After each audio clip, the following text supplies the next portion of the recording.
इन दोनों पे actual data भी दिखाता तो अच्छा रहता। चल, जो भी है बाद में दिखा। हम्म।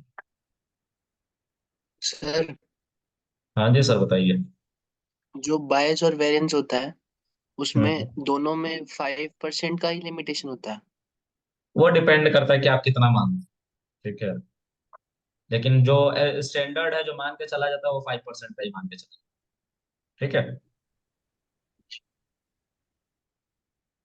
और जो जो जो हम ट्रेन टेस्ट प्लेट लेते हैं हम्म। उसमें जो ट्रेन साइज और रैंडम स्टेट है, एक हम्म। बार वो और बता दो कैसे डिफाइन करते हैं, मतलब हम कितना लेना है, कैसे डिफाइन करते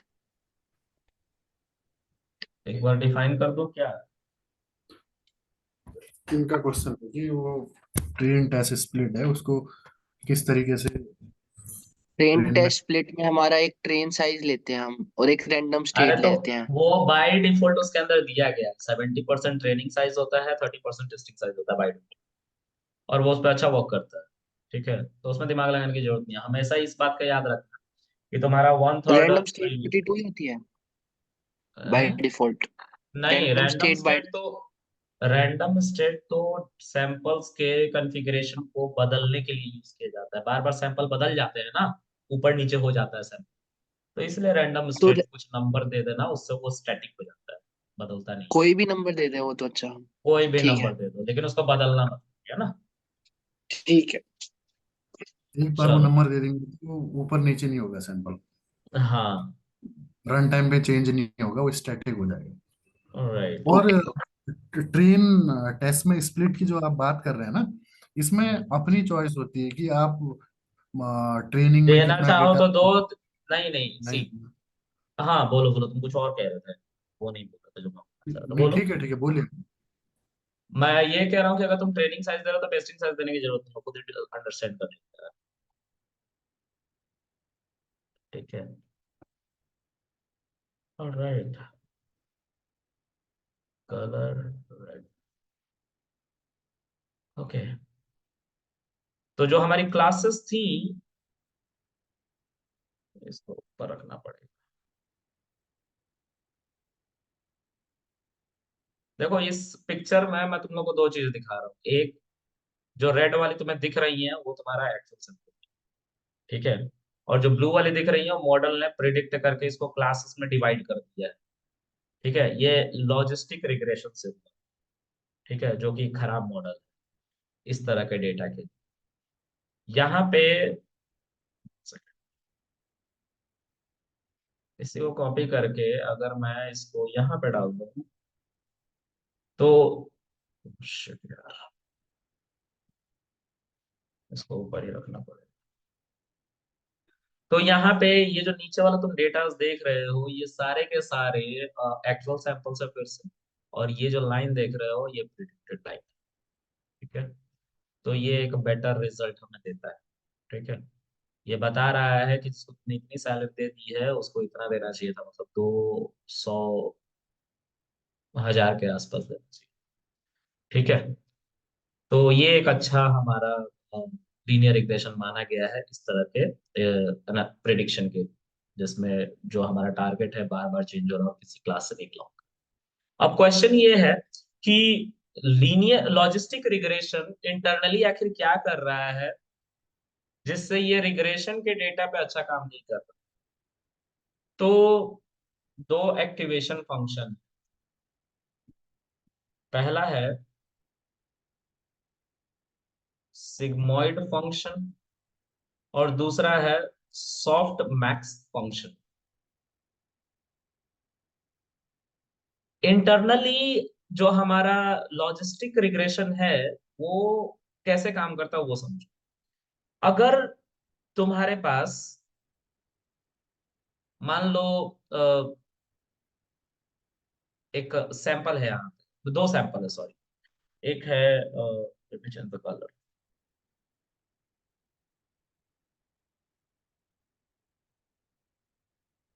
क्या हो गया।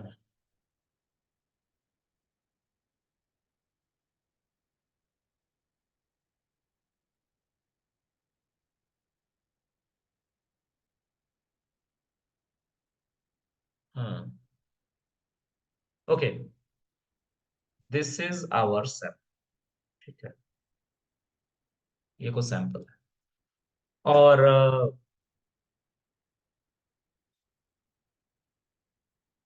This is few more samples। ठीक है। ठीक है, तो यहाँ पे अगर इन दोनों, ये दो classes, this is first class, this is second class, दो क्लासेस, इनको अलग अलग कलर से मैं ड्रॉ कर, थोड़ा सा अच्छा पिक्चर बन जाता है ना। तो ये एक क्लास है, ये एक क्लास है, और ये दूसरी क्लास है, मतलब दो क्लास है। हमारा डेटा ऐसा है जिसमें दो क्लासेस है, इसको हमने प्लॉट कर लिया है एक्स और वाई एक्सिस। ठीक है, अब इसकी जो स्केलिंग है ना वाई एक्सिस की, ये 0 से 1 तक, इसकी स्केलिंग जो है 0 से 1 तक, मतलब इन इन डेटा का जो वाई एक्सिस है वो 0 से 1 के बीच में ही सीमित है, उससे बाहर नहीं जा रहा। ठीक है, तो क्यों ये किया गया? तो मान लो सभी डेटा पॉइंट को मैंने इस ग्राफ पे रखा। ठीक है, अब एक लाइन अगर ऐसे हम खींच दे तो ये दो पार्ट में डिवाइड हो जाए, लेकिन ये एक अच्छा तरीका नहीं माना गया। तो इसके लिए क्या किया गया, मतलब कहा गया कि मान लो कि हमारा मॉडल ऐसा लाइन खींचने लग गया लॉस को कैलकुलेट करते करते, और बोले कि नहीं यहाँ पे तो लॉस सबसे कम आया, तो ऐसे मॉडल हमारा ट्रेन हो जाएगा, और ऐसे मॉडल ट्रेन हो जाएगा तो एक्यूरेसी खराब हो जाएगी, तो ये तो लीनियर रिग्रेशन बन गया, क्योंकि इसमें इक्वेशन ऑफ लाइन यूज हो रहा है। ठीक है, लीनियर रिग्रेशन बन गया क्योंकि इसमें इक्वेशन ऑफ लाइन यूज हो रहा है, तो सीधा जब जा रहा है तो इन सभी डेटा पॉइंट से इसका लॉस कम है, इसलिए ये वाली लाइन बेटर। तो ये तो लीनियर रिग्रेशन हो गया, और लीनियर रिग्रेशन क्लासिफिकेशन पे अच्छा काम नहीं। मतलब अब हम एक ऐसे डेटा सेट की बात करें जिसमें दो क्लासेस यानी कि क्लासिफिकेशन का डेटा लेके।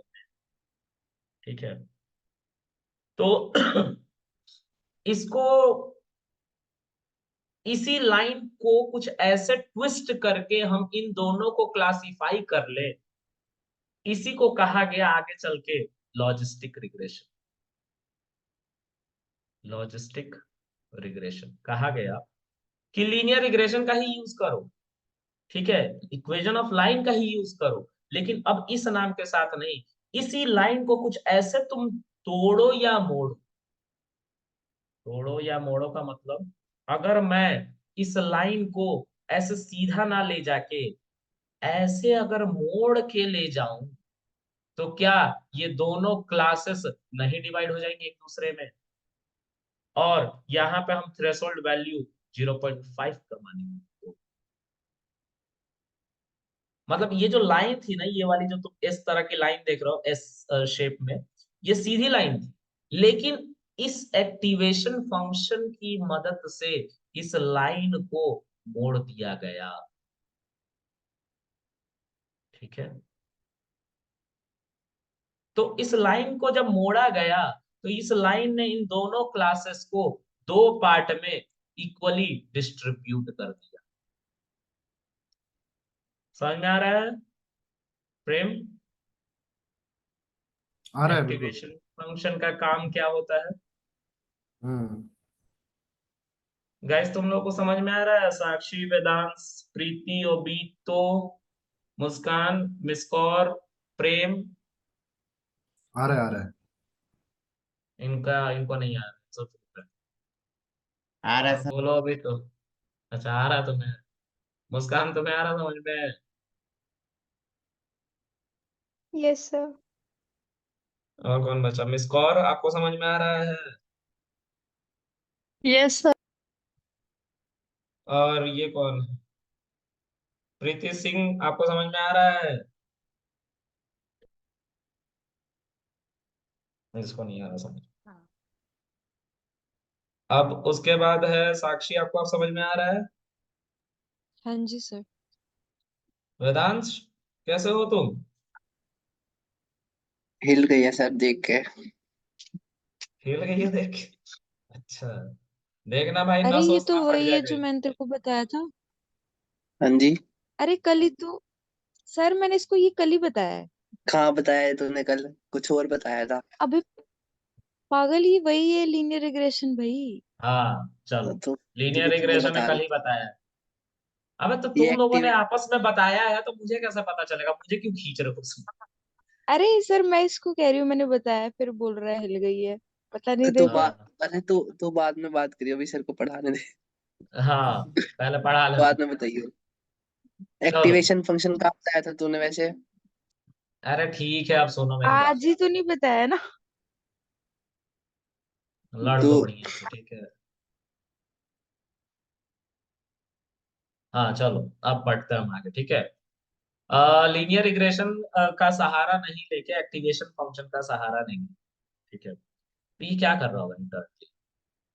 अच्छा, एक इसका एक रूल है, एक मैथमेटिकल फॉर्मूला है, दैट इज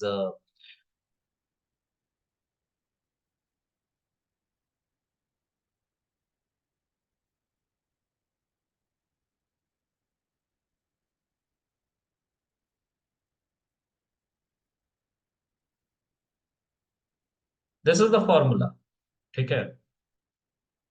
और इस फॉर्मूले के तहत अगर आप जाओगे तो ये ई है 2.7, ठीक है। I guess this is a universal constant, epsilon है, आई गेस यही है। यूलर नंबर कुछ है, सॉरी यूलर नंबर है, एप्सिलॉन नहीं, यूलर नंबर है। 2.8 और 2.7 आई गेस होता है, देख लेना। ये जो माइनस जेड देख रहे हो, ये जेड, ठीक है। जेड ही हमारा इक्वेशन ऑफ लाइन है, y is equal to M X plus C, ठीक है। तो जो भी लाइन निकलती है इन डेटा को देख के, उसको इस फॉर्मूले पे रखते हैं और हम अपने लाइन को ऐसे कर्व में मोड़ लेते हैं।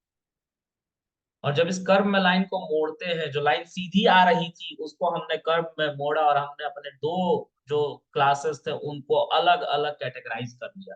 और ये जो 0.5 देख रहे हो, दिस इज अ थ्रेशोल्ड, मतलब इस पूरे स्केल को इसने 0 से 1 में कन्वर्ट किया और उसके बीच में 0.5 एक थ्रेशोल्ड रखा गया। मतलब इस पॉइंट के ऊपर कोई पड़ जाए, इसी पॉइंट के ऊपर कोई डेटा आके बैठ जाए, तो वो डेटा उस क्लास का होगा जो डिक्शनरी ऑर्डर में पहले होगा। डिक्शनरी ऑर्डर मतलब मान लो this is class A and this is class B, तो कौन पहले आएगा, ए की बी?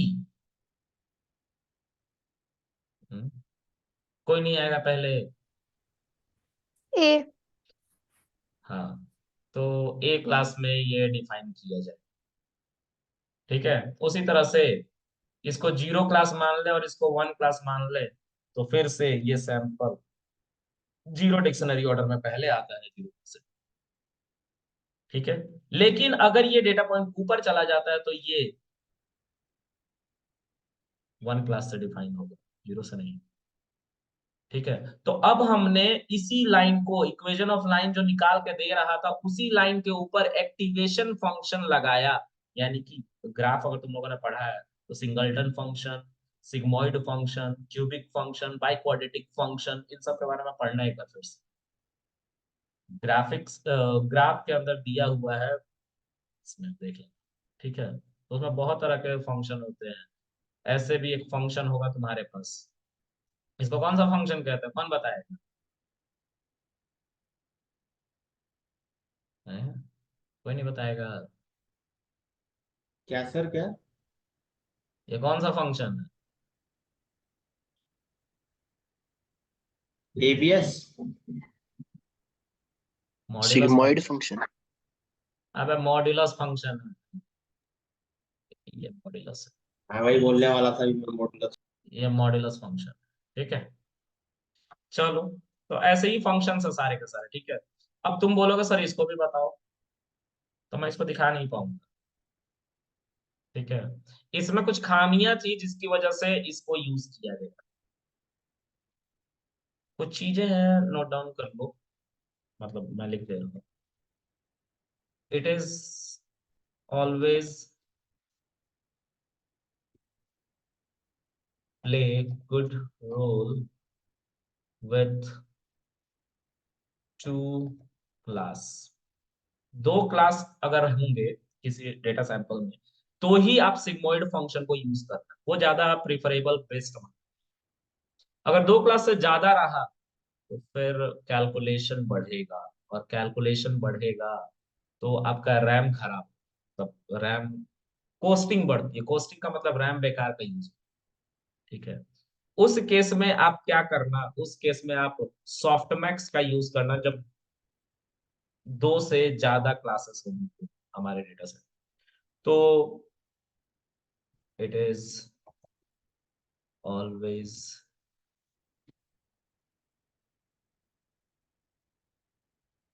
प्ले गुड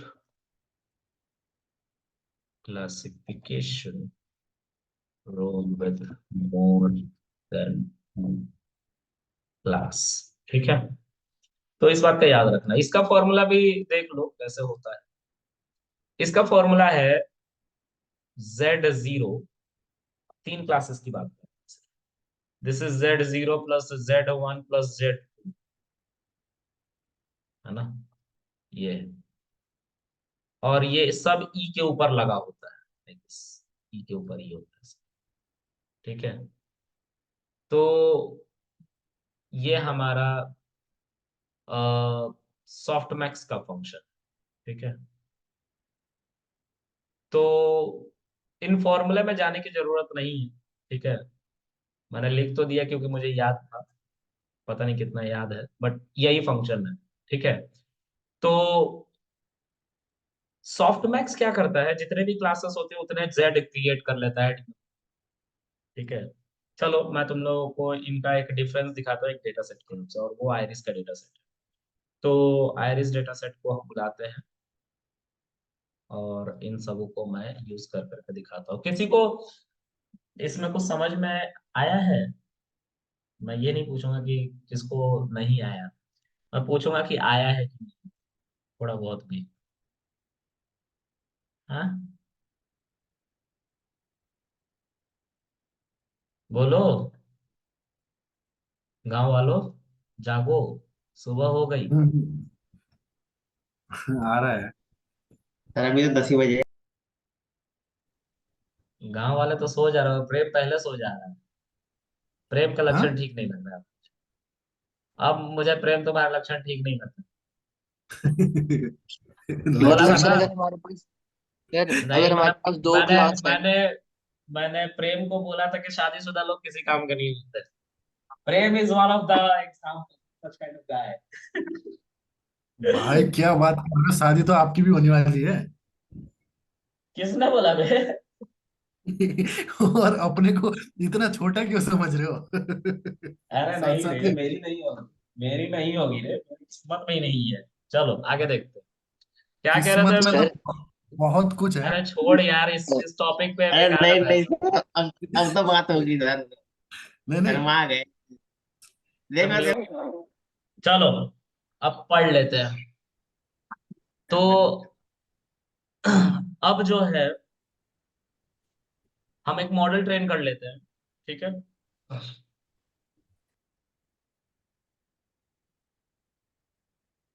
यहाँ पे यार जो डेटा था आइरिस वाला, वो यही है ना, यही है, ठीक है। देखो हम यहाँ पे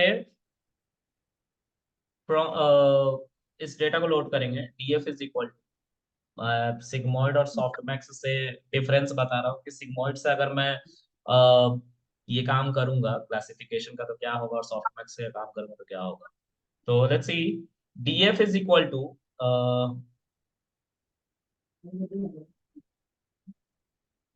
पीडी, म्यूट कर लो यार, कौन है, बात मत करो please. Copy path mention are there, and अरे कौन है यार, म्यूट कर लो ना। कौन रह रहे कि अनम्यूट कर दे रहे हैं, म्यूट कर लिया करो यार, ठीक है। देखो ये हमने डेटा रीड कर लिया। अब स्केलिंग स्केलिंग नहीं कर रहा मैं, ठीक है। मैं सीधा तुम लोग को डिफरेंस दिखाना चाह रहा हूँ कि भाई सिग्मोइड से अगर मैं लॉजिस्टिक रिग्रेशन लगाऊं और सिग्मोइड चलाऊं, पता नहीं कैसे चलेगा, लेट मी सी फर्स्ट। तो मैं मॉडल ट्रेन करता हूँ। मॉडल सिग्मॉइड से मैं करने वाला हूँ, इसलिए सिग्मॉइड लिख दे रहा हूँ। और logistic regression of course I am going to use. So activation करके कुछ नाम आना चाहिए यहाँ पे। कुछ है क्या यहाँ पे?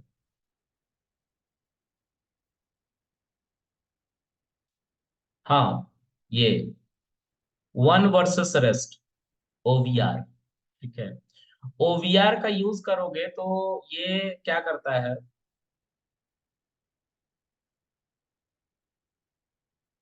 ध्यान से देखो। ओवीआर, इसके अंदर जो पैरामीटर ये तुम्हें दिखाया ना, यही है जिसका इम्प्लीमेंटेशन मैं अभी बताने वाला हूँ। ठीक है, ओवीआर एंड मल्टीनोमियल। ठीक है, यही सिग्मोइड और सॉफ्टमैक्स को डिफाइन करता है। ठीक है, देखो मल्टी क्लास के लिए वन वर्सेस रेस्ट, लेकिन ये एक खराब अप्रोच है। ठीक है, ये ज्यादा कंप्यूटेशनली एक्सपेंसिव है। और यहाँ पे एक मल्टीनोमियल था, कहाँ गया? हाँ, मल्टीनोमियल जो होता है मल्टीपल क्लास के लिए एक बेटर ऑप्शन है। क्या होता है वो देख। तो एक पिक्चर से समझाने की कोशिश करूंगा मैं। मान लो कि आयरिस जो डेटा सेट है, आयरिस डेटा सेट में 150 सैंपल, आयरिस सितोसा के 50 सैंपल है, आयरिस वर्जिनिका के 50 सैंपल है, आयरिस वर्सी कलर के 50 सैंपल है। तीनों क्लास के 50-50। ठीक है, अब क्या होता है वो देखो। पहले मैं ओवीआर की बात कर, वन वर्सेस रेस्ट, जैसा नाम है ओवीआर का मतलब होता है वन वर्सेस रेस्ट। ठीक है, और दूसरा है मल्टी नोमियल। ठीक है, अब यहाँ पे क्या होगा ओवीआर में, तो इसमें जब हम डेटा देते हैं अपने मॉडल को मान लो 150 का 150 सैंपल उठा के दे दिया, भाई मॉडल ले जाओ, ओवीआर अप्रोच से सीखो। तो मॉडल बोलेगा ठीक है, हम आपका डेटा 150 सैंपल पूरा का पूरा ले जा रहे हैं और ओवीआर अप्रोच से सीखेंगे। तो इसमें क्या हो, तो देखो इसमें ये मान लो कि ये P1 क्लास है। ठीक है, P1 क्लास में 50 जो सैंपल है, मतलब हर क्लास का 50-50 सैंपल एक एक करके छांटा जाएगा 150 में से। तो मान लो पहला वाला सैंपल आया 50 सितोसा। ठीक है, तो 50 सैंपल सितोसा के आए, पहले 150 में से 50 सैंपल को छाटा गया इस सितोसा को। ठीक है, और बाकी जो बच गए उसको 150, सॉरी उसको 100, मतलब कि इम्प्योर क्लास कह दिया। ये प्योर क्लास हो गया, ये इम्प्योर क्लास हो गया। 100 सैंपल इम्प्योर क्लास के। ठीक है, अब इसको इससे डिवाइड किया प्रोबेबिलिटी निकालनी, तो P0 प्रोबेबिलिटी, जीरोथ क्लास की। ठीक है, ये P0 ही जीरोथ क्लास। अब मान लो P1 यानी कि दूसरा वाला सैंपल। ठीक है, इसके भी 50 सैंपल निकाले, फिर से सब मिला दिया एक साथ, 150 सैंपल एक साथ मिला दिया, और उसमें से इस दूसरे क्लास के 50 सैंपल को ढूंढने लगा बिल्कुल छाट। तो पहले एक बार इसने ऑपरेशन किया, मान लो 1 करोड़ डेटा होता तो जो भी टाइम लगता, उसमें टाइम तो लग रहा है ना भाई छांटने में सबको। तो ये क्या करता है कि ये कंप्यूटेशनली ज्यादा एक्सपेंसिव हो जाता है, बहुत ज्यादा रैम यूज करने लग जाता है। तो फिर से इसने क्या किया, एक बार P0 क्लास का यानी कि इस क्लास का प्रोबेबिलिटी निकाला, फिर अब इस क्लास का भी प्रोबेबिलिटी निकाल रहा है। ठीक है, तो उसके लिए क्या करना पड़ा, इसको फिर से 50 सैंपल 150 सैंपल में से यानी कि इसमें से छांटने पड़े। तो फिर इम्प्योर सैंपल क्या बच गए, इम्प्योर सैंपल फिर से 100 बच गए। ठीक है, जो बाकी बच गए यानी कि ये और ये क्लास इस बार इम्प्योर सैंपल है। फिर से क्या हुआ, इसकी भी प्रोबेबिलिटी निकाली गई, तो P1 की भी प्रोबेबिलिटी निकल गई। अब फिर से P2 यानी कि तीसरी क्लास, इसको भी निकालने के लिए, इसकी भी प्रोबेबिलिटी निकालने के लिए इसने 50 सैंपल को पहले छांटा। तो जो इम्प्योर सैंपल फिर से बने वो 100 सैंपल हमारे फिर से बन गए, यानी कि इस बार इन दोनों को आपस में मिला दिया गया इसको छांटने के चक्कर में। तो ये दोनों मिलकर इम्प्योर क्लासेस बना रहे हैं और ये प्योर क्लास है, तो इसकी भी प्रोबेबिलिटी ये निकाल रहा है। अब क्या होता है कि P0, P1 और P2 में किसकी प्रोबेबिलिटी हाई है उसी क्लास का सैंपल माना जाएगा कल को अगर तुम कोई सैंपल इस मॉडल को दोगे तब। ठीक है, मान लो कोई तुम सैंपल दे रहे, तो वो सैंपल इन तीनों के पास जाएगा ऐसे ही एक एक करके प्रोबेबिलिटी निकलवाने को। और जब प्रोबेबिलिटी निकलेगी सबकी, तो उस केस में जिसकी प्रोबेबिलिटी हाई होगी, यानी कि पी मैक्स, जिसकी प्रोबेबिलिटी हाई होगी उस क्लास का ये सैंपल माना जाएगा। ये समझ में आ रहा है आप लोगों को? यस, आ रहा है समझ। और बाकी सबको नहीं आ रहा है? सब कथा सुन रहे हैं? बोलो सत्यनारायण भगवान यस की। सर। नहीं जय। बोला कोई? अच्छा, जय बोल दिया, बहुत बढ़िया, गुड। कथा सुन रहा था बैठ के। चलो, बीच बीच में हाँ हाँ अच्छा लगा बोलते सुन रहो, के। मुझे तो लगता है कि तुम लोग चल पड़े हैं। क्या कह रहे हो अभी? तो तुम्हें नहीं समझ में आया? नहीं सर, अच्छा लग रहा था सुन के, समझ नहीं आया लेकिन अच्छा लगा। अच्छा अच्छा, चलो अब आगे देखो।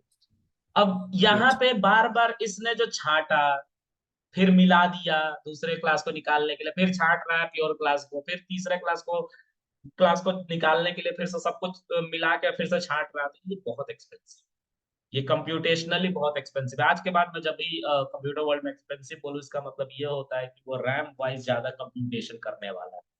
ठीक है, तो याद रखना, जब भी कोई एक्सपेंसिव बोलता है तो इसका मतलब है कि वो रैम और रिसोर्सेस तुम्हारे ज्यादा यूज करने वाला है। ठीक है, उसके बाद है मल्टीनोमियल।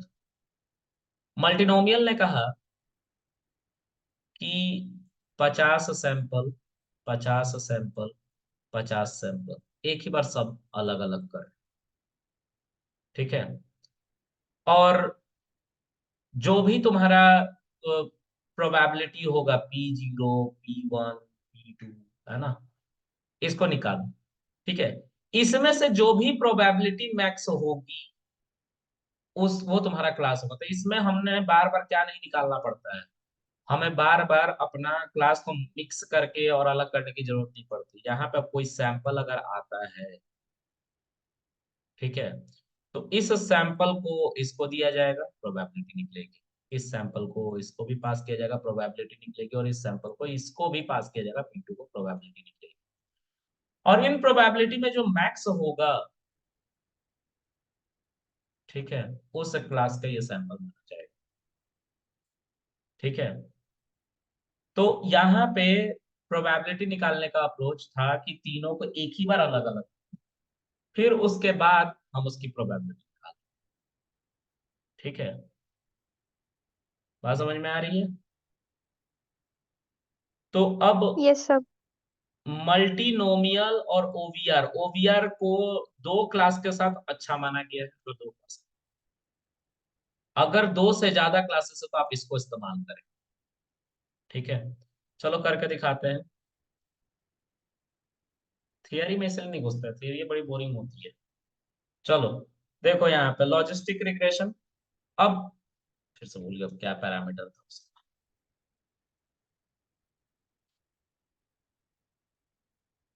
हाँ, ओवीआर, ठीक है, मल्टी क्लास। ठीक है, तो अगर मल्टी क्लास पैरामीटर आप पास कर रहे हैं, तो इसमें अगर आप ओवीआर लिख रहे हैं, यानी कि वन वर्सेस रेस्ट, ठीक है, इसमें आप सिग्मोइड बेसिकली यूज करने वाले हैं। ठीक है, तो इसको हम चला लेते हैं। ठीक है, अब यार हमने डेटा को तो स्प्लिट किया ही नहीं ट्रेन टेस्ट में, इसको भी करना पड़ेगा, भूल मैं। चलो करो इसको स्प्लिट, df.ilog। मैं स्केलिंग स्केलिंग नहीं कर रहा हूँ, ठीक है, तुम देख लेना अभी, है ना। डॉट वैल्यूज, ओके, इसको x में मैं डाल देता हूँ, and this is your x। ठीक है, now y is equal to df.ilog, और I need all rows and last वाला कॉलम ओनली डॉट वैल्यूज। ठीक है, एंड लेट्स डॉट सिग्मॉइड, और उसके बाद हम फिट कर देंगे इसमें x एंड y। ठीक है, अब मॉडल से अगर हम कोई प्रिडिक्शन, ठीक है, तो मॉडल से प्रिडिक्शन हम किसी एक सैंपल का ही मांग सकते हैं, तो हम इसका सैंपल का प्रिडिक्शन मांगते हैं। ये हमें आयरिस सितोसा बताएगा, ठीक है।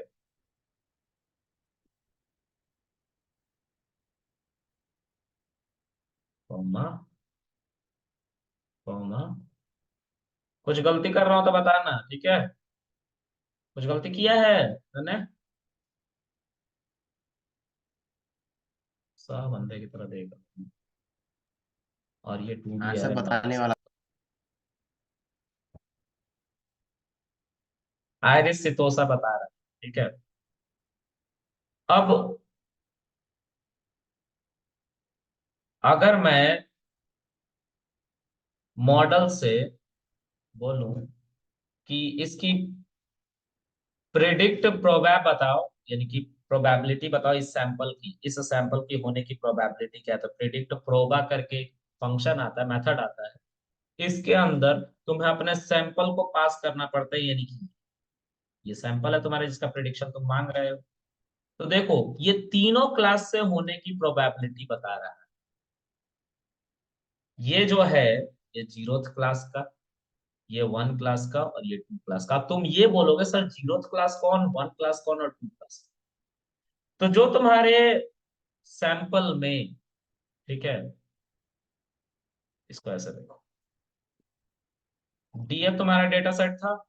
डीएफ पे अगर स्पीसीज पे जाके, ये मैं तब के लिए बता रहा हूं जब तुम्हें पता ना हो कि तुम्हें कैसे इसको निकालना है। तो स्पीसीज डॉट वैल्यूज काउंट, ठीक है। तो ये तुम लोगों को दिख रहा है, ये जिस ऑर्डर में है उसी ऑर्डर में इनका प्रिडिक्शन दिया गया, इनकी प्रोबेबिलिटीज दी गई। ये तीसरे नंबर पे था। अब यहां पे ध्यान से देखो, ई का मतलब होता है 10, और 10 का पावर जो है वो -1 है, मतलब कि इस पूरे वैल्यू को तुम्हें 10 से डिवाइड कर, इस इसका मतलब ई का मतलब होता है 10, 10 का पावर है -1, इसका मतलब इस पूरे वैल्यू को तुम्हें 10 से डिवाइड करना है। और इस ई का मतलब भी 10 और 10 का पावर है -6, मतलब इस पूरे वैल्यू को तुम्हें 10 के ऊपर 6 टाइम 0 से डिवाइड करना है, ठीक है। तो यहाँ पे प्रोबेबिलिटी अगर देखी जाए तो 89% है। आयरिस की जो तुमने सैंपल दिया ना, सितोसा जो आ रहा है, इसके आने की प्रोबेबिलिटी जो है वो 89.86% अकॉर्डिंग टू OVR, ठीक है, वन वर्सेस रेस्ट।